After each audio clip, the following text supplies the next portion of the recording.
ജീവജലനദി ജീവജലനദി.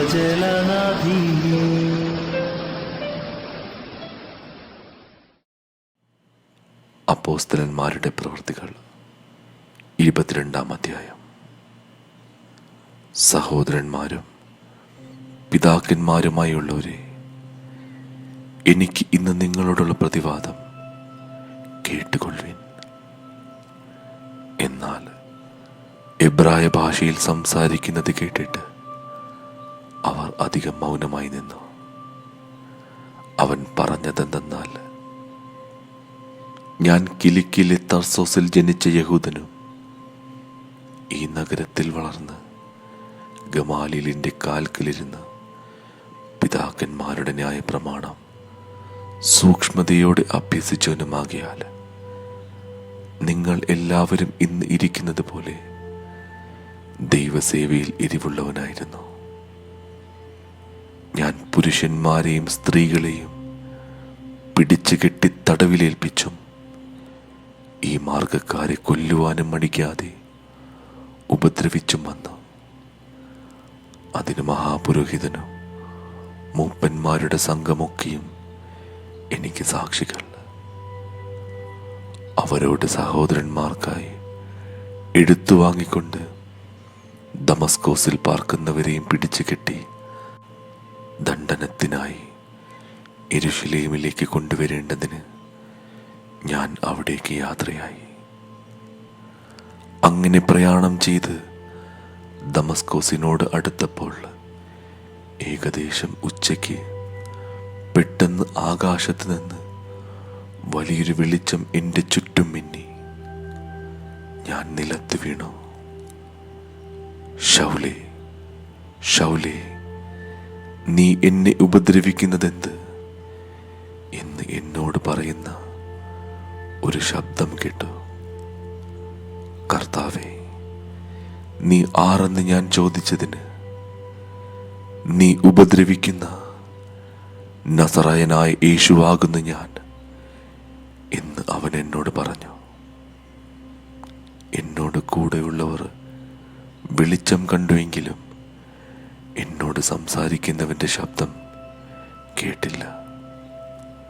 കർത്താവേ, ഞാൻ എന്ത് ചെയ്യണം എന്ന് ചോദിച്ചതിന് കർത്താവ് എന്നോട്, എഴുന്നേറ്റ് ദമസ്കോസിലേക്ക് പോക, നീ ചെയ്യേണ്ടതിന് വിധിച്ചിരിക്കുന്നതെല്ലാം അവിടെ നിന്നോട് പറയും എന്ന് കൽപ്പിച്ചു. ആ വെളിച്ചത്തിന്റെ തേജസ് ഹേതുവായിട്ട് കണ്ണ് കാണായികയാൽ കൂടെയുള്ളവർ എന്നെ കൈക്ക് പിടിച്ചു നടത്തി. അങ്ങനെ ഞാൻ ദമസ്കോസിലെത്തി.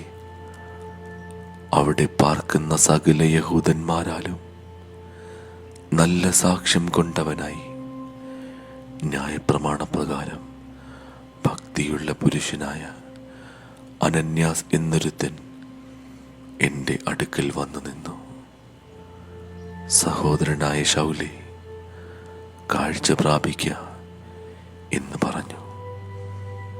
ആ നാഴികയിൽ തന്നെ ഞാൻ കാഴ്ച പ്രാപിച്ച് അവനെ കണ്ടു. അപ്പോൾ അവൻ എന്നോട്, നമ്മുടെ പിതാക്കന്മാരുടെ ദൈവം നിന്നെ തൻ്റെ ഇഷ്ടമറിയുവാനും നീതിമാനായവനെ കാണുവാനും അവൻ്റെ വായിൽ നിന്നും വചനം കേൾപ്പാനും നിയമിച്ചിരിക്കുന്നു. നീ കാണുകയും കേൾക്കുകയും ചെയ്തതിന് സകല മനുഷ്യർക്കും നീ അവൻ്റെ സാക്ഷിയായി തീരും. ഇനി താമസിക്കുന്നതെന്ത്? എഴുന്നേറ്റ് അവൻ്റെ നാമം വിളിച്ച് പ്രാർത്ഥിച്ച് സ്നാനമേറ്റ് നിന്റെ പാപങ്ങളെ കഴുകിക്കളക എന്ന് പറഞ്ഞു. പിന്നെ ഞാൻ യെരൂശലേമിൽ മടങ്ങിച്ചെന്ന് ദേവാലയത്തിൽ പ്രാർത്ഥിക്കും നേരം ഒരു വിവശതയിൽ ആയി അവനെ കണ്ടു. നീ ബന്ധപ്പെട്ട് വേഗം യെരൂശലേം വിട്ടുപോക. നീ എന്നെക്കുറിച്ച് പറയുന്ന സാക്ഷ്യം അവർ കൈക്കൊള്ളുകയില്ല എന്ന് എന്നോട് കൽപ്പിച്ചു. അതിന് ഞാൻ, കർത്താവേ, നിന്നിൽ വിശ്വസിക്കുന്നവരെ ഞാൻ തടവിലാക്കുകയും പള്ളിതോറും അടിപ്പിക്കുകയും ചെയ്തു എന്നും നിന്റെ സാക്ഷിയായ സ്തേഫാനോസിന്റെ രക്തം ചൊരിഞ്ഞപ്പോൾ ഞാനും സമ്മതിച്ച് അരികെ നിന്ന് അവനെ കൊല്ലുന്നവരുടെ വസ്ത്രം കാത്തുകൊണ്ടിരുന്നു എന്നും അവർ അറിയുന്നുവല്ലോ എന്ന് പറഞ്ഞു. അവൻ എന്നോട്, നീ പോക, ഞാൻ നിന്നെ ദൂരത്ത് ജാതികളുടെ അടുക്കിലേക്ക് അയക്കും എന്ന് കൽപ്പിച്ചു. ഈ വാക്കോളം അവർ അവന് ചെവി കൊടുത്തു. പിന്നെ ഇങ്ങനത്തവനെ ഭൂമിയിൽ നിന്ന് നീക്കിക്കളക, അവൻ ജീവിച്ചിരിക്കുന്നത് യോഗ്യമല്ല എന്ന് നിലവിളിച്ചു പറഞ്ഞു.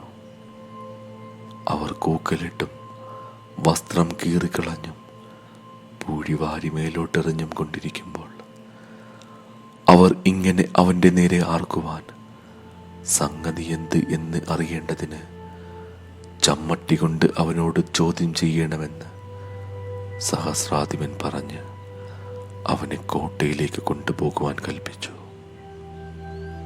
തന്നെ വാറുകൊണ്ട് കെട്ടുമ്പോൾ പൗലോസ് അരികെ നിൽക്കുന്ന ശതാധിപനോട്, റോമാ പൗരനും വിസ്താരം കഴിയാത്തവനുമായ മനുഷ്യനെ ചമ്മട്ടി കൊണ്ടടിക്കുന്നത് വിഹിതമോ എന്ന് ചോദിച്ചു. ഇത് കേട്ടിട്ട് ശതാധിപൻ ചെന്ന് സഹസ്രാധിപനോട്, നീ എന്ത് ചെയ്യുവാൻ പോകുന്നു? ഈ മനുഷ്യൻ റോമാ പൗരനാകുന്നു എന്ന് ബോധിപ്പിച്ചു. സഹസ്രാധിപൻ വന്ന്, നീ റോമാ പൗരൻ തന്നെയോ? എന്നോട് പറക എന്ന് ചോദിച്ചതിന് അതെ എന്ന് അവൻ പറഞ്ഞു. ഞാൻ ഏറിയ മുതൽ കൊടുത്ത് ഈ പൗരത്വം സമ്പാദിച്ചു എന്ന് സഹസ്രാധിപൻ പറഞ്ഞതിന്, ഞാനോ അങ്ങനെ ജനിച്ചിരിക്കുന്നു എന്ന് പൗലോസ് പറഞ്ഞു. ഭേദ്യം ചെയ്യുവാൻ ഭാവിച്ചവർ ഉടനെ അവനെ വിട്ടുമാറി. സഹസ്രാധിപനും അവൻ റോമാ പൗരൻ എന്ന് അറിഞ്ഞപ്പോൾ അവനെ ബന്ധിച്ചതുകൊണ്ട് ഭയപ്പെട്ടു. പിറ്റേന്ന് യഹൂദന്മാർ പൗലോസിന്മേൽ ചുമത്തുന്ന കുറ്റത്തിൻ്റെ സൂക്ഷ്മം അറിവാൻ ഇച്ഛിച്ചിട്ട്